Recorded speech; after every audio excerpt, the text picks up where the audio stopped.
My name is Tanmay Bharat, and I work at the MRC Laboratory of Molecular Biology in Cambridge.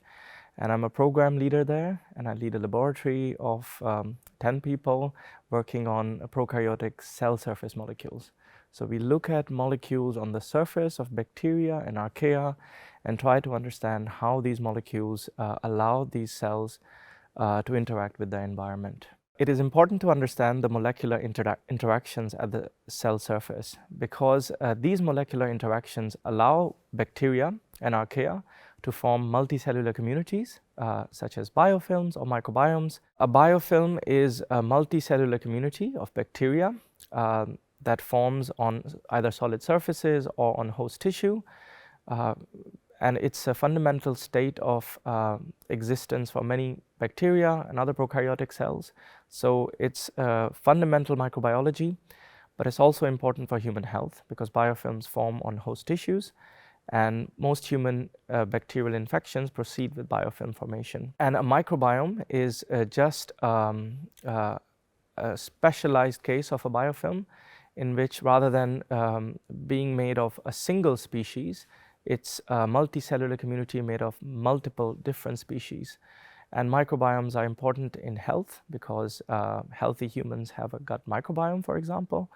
But microbiomes are also important in disease because once a pathogen enters the human body, there's an altered state in the microbiome. Our laboratory uses electron microscopy as the primary technique to understand cell surface molecules on prokaryotes.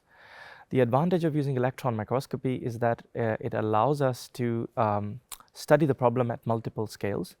We can use a specialized version of electron microscopy called cryo-EM to solve structures of molecules at the cell surface at high resolution, at near atomic resolution.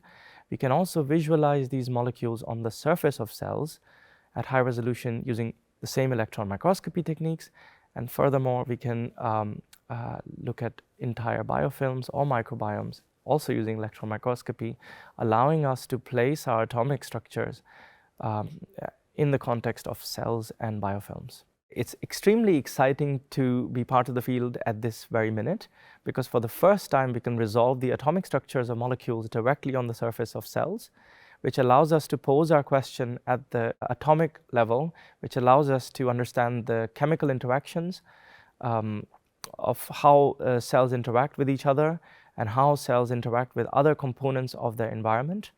And this has never been possible before, meaning that we can understand some fundamental microbiology and also using this fundamental knowledge for translational purposes. The work that we do in our laboratory is fundamental. However, understanding these cell surface molecules is extremely important for biomedical applications as well as synthetic biology applications.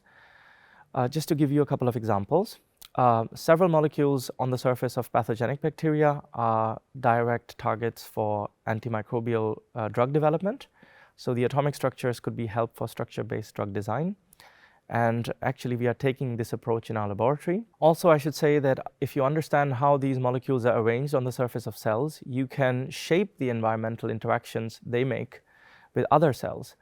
Using our atomic structures, our collaborators have engineered a domain, a protein that can help in binding to other cells, which means that you can go express this protein and convert something that's usually in a single cell state to something that makes a very large multicellular community at the level of on the meter scale.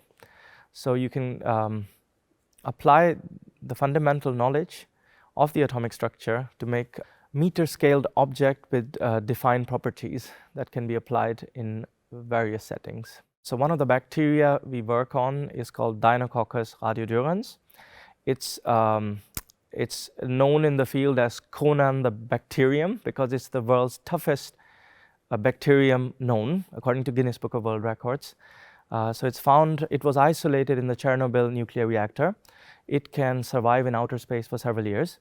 And it has, all these bacteria are coated by a paracrystalline array, which is a surface layer. So if we could somehow get this surface layer to oligomerize with other bacteria, then we would get a meter-scaled object that is radiation resistant, meaning you could get a shield that could protect you from radiation. The most exciting moment of my career so far, I think, it's hard to pinpoint just one moment, because there are several moments of discovery that are extremely rewarding.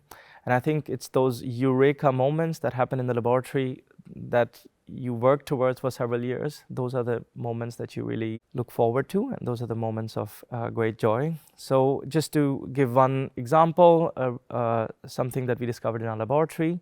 So Pseudomonas aeruginosa bacteria, which are a very deadly human pathogen.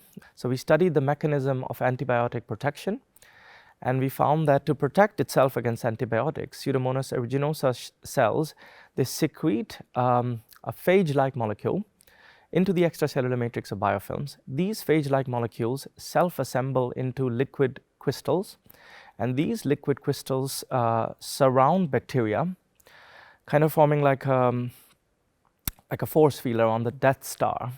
And these bacteria surrounded by these liquid crystalline droplets basically protect themselves against antibiotic attack. And it was the discovery of this liquid crystalline droplet encapsulating these bacterial cells. This was one of those eureka moments in the laboratory. And this is something we couldn't have predicted. And this is something that I don't think anyone could have predicted.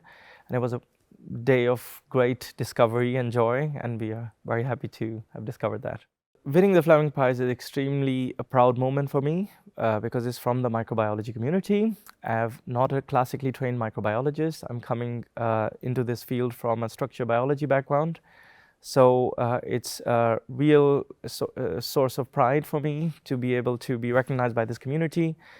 And also one of the areas of research that we are pursuing on bacterial surface layers is in desperate need of attention from the field, because it's one of those forgotten areas of research.